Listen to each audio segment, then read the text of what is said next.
Essa reforma tributária ela veio com tudo e ao mesmo tempo ela veio com nada. Se você parar para estudar, ver grupos, ver pessoas profissionais comentando sobre essa reforma, tem muita alteração, mas ao mesmo tempo ninguém sabe efetivamente como vai funcionar na prática.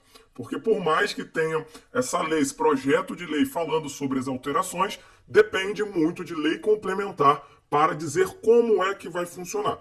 Então a gente está meio perdido nessa situação aí, tá? Mas do que a gente já sabe, eu vou trazer para vocês os impactos que essa lei complementar vai trazer para as empresas do Simples. E eu estou vendo muita gente falando por aí que não, empresa do Simples não vai ter impacto nenhum, não vão alterar nada, né, com essa nova reforma tributária para as empresas do Simples. Sim, alterar, né, a legislação do Simples Nacional realmente não vai ter nenhuma alteração, mas vão ter impactos grandes, tá?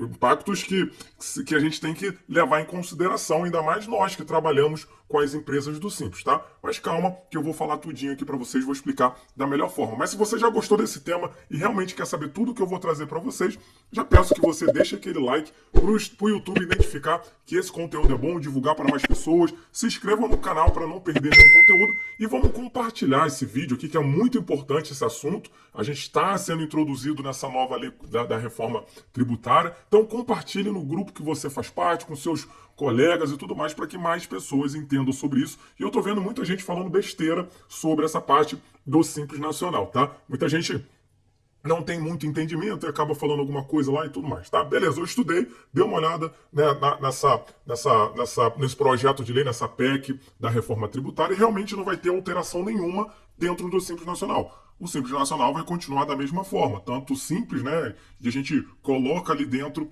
os MEIs. Só que vai ter um impacto muito grande. A gente sabe que foram criados aí os tributos, eles vão ser baseados em IVA, né? E o que é isso? Mas só para simplificar aqui para vocês. Hoje em dia, a empresa teve um faturamento e aí incide os tributos em cima daquele faturamento. Aí quando vende, o tributo já está ali dentro, vende de novo pelo faturamento, ou seja, tributo em cima de tributo ali. Hoje em dia não, né?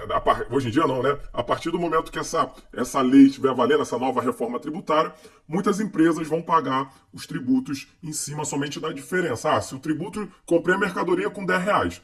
Em cima desses R$ 10 já foram pagos os tributos. Então, se eu vender essa mercadoria por 15, eu só vou pagar os tributos em cima de R$ 5, tá? Nessa diferença. Então, uma coisa muito boa aí, tá? Só que aí o governo já está fazendo algumas coisas meio complicadas, lá o IBS, tem imposto do pecado que a gente fala, mas esse caso aqui não é o caso de falar sobre a reforma, só os impactos nas empresas do Simples, tá? Como eu falei antecipadamente, sobre a empresa do Simples não vai ter alteração nenhuma, mas vai ter um impacto. Quais impactos que eu vejo, né?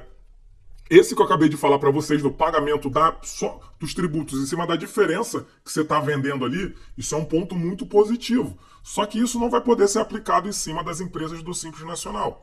Isso já é um ponto muito negativo para as empresas de comércio que revendem mercadorias que sejam optantes pelo Simples Nacional. Isso é o primeiro ponto. Outro ponto também é que as empresas, né, que não são optantes pelo Simples Nacional, quando comprarem produtos para revender de empresas do Simples Nacional, o crédito que elas conseguem obter do Simples Nacional serão menores. Tá? O crédito do ICMS, por exemplo, vai continuar o mesmo, né, aquele destacado na nota fiscal. Só que, por exemplo, do PIS e COFINS, o crédito que as empresas por exemplo, a empresa do lucro real, ela tem ao comprar de uma empresa do Simples, hoje em dia funciona sobre a base de cálculo, tá? Sobre, por exemplo, o crédito que está lá dentro do Simples Nacional, do DAS, é R$ 100, mas a base de cálculo aplicada às empresas do lucro presumido daria, sei lá, fazendo o cálculo todo, daria R$ 1.000. Então a empresa do lucro presumido real conseguiria obter esse crédito, que é um valor muito maior do que está lá no DAS.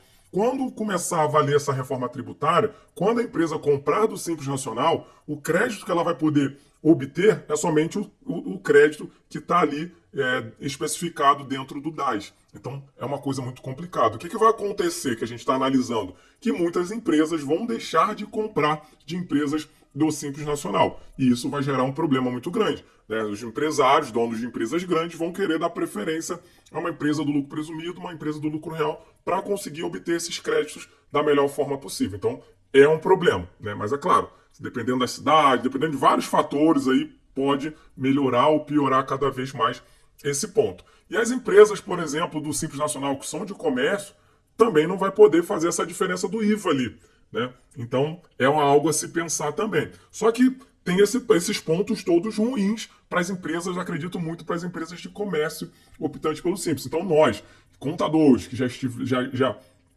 que a gente já está estudando aí sobre isso, né? É uma possibilidade boa da gente cobrar um planejamento tributário do cliente para avaliar se vale a pena ou não o cliente estar no Simples e tudo mais, e tal, né? E avaliar, e é claro, você tem que entender o outro lado, o outro regime, para prestar esse serviço. Só que a gente sabe também outro ponto, quem atua com o Simples, da informalidade, que o cliente não emite as notas todas, que tem vários problemas, que tal. E aí precisa, né, para conseguir comprovar, precisa da entrada, para comprovar a saída e o pagar o tributo em cima da diferença. Então, a informalidade é um ponto muito grande no Brasil que vai ser preciso melhorar ainda para que a empresa ela consiga sair do Simples Nacional e para esse outro regime. O que a gente tem que levar em consideração também é a folha de pagamento, né? Você sabe que fora do Simples Nacional eu pago CPP de 20%. Então, mesmo que seja mais vantajoso uma empresa, de repente, sair do Simples por causa dos tributos ali sobre a venda, mas se ela tiver uma folha de pagamento muito alta, de repente não compensa. Então, por isso que é muito interessante a gente fazer um planejamento tributário. Então, acredito que nesses pontos serão muito ruins para as empresas do Simples, realmente, né? Claro, analisando sempre. Mas em contrapartida tem algo bom. A gente está identificando e tem muita gente falando que os tributos para as empresas de serviços vão aumentar, porque o governo ele vai estar reduzindo os tributos ali na revenda de mercadoria, na venda de mercadoria, tem que compensar isso em algum local. E muita gente está acreditando que vai compensar para as empresas de serviço. Então, muitas empresas de serviços vão migrar para o Simples Nacional, é claro, dependendo de todos os pontos ali, e vai ser mais vantajoso, acredito eu, para as empresas de serviço estarem no Simples Nacional. Então, de repente, aumente a quantidade de empresas de serviço dentro do Simples Nacional. Então, a gente precisa ver como é que vai funcionar. Outro ponto que a gente precisa identificar é se vai aumentar a quantidade de obrigações acessórias, né, para essas empresas, para ter esse controle maior. Cara, são muitos pontos aí que ficam jogados que a gente não sabe muito o que fazer. Cada vez mais a gente precisa saber sobre o Simples Nacional, fazer planejamentos tributários, isso é muito importante. Bom, então é isso. Não vai acabar as empresas do Simples, muita gente está falando isso, não vai acabar, tá? Não vai acabar, pode ter certeza que não vai acabar, tá? Eu estou dando essa certeza para vocês, mentira, não estou dando certeza nenhuma, no Brasil nada é certo. Mas, baseado nas informações que a gente tem aqui, não vai acabar, é claro que vai ter uma mudança muito grande, como eu expliquei aqui para vocês, mas só lá na frente que a gente vai ver realmente como vai funcionar e como vai ser o impacto, tá bom? Mas já vai passando para o cliente de vocês as possibilidades das coisas que estão acontecendo, tá? Mas no Brasil, nem o futuro, acho que nem Deus sabe o futuro disso daí, que a política do Brasil, acho que nem Deus sabe como é que funciona, né? Mas complicado demais. Então, é isso, muito obrigado, até o próximo vídeo.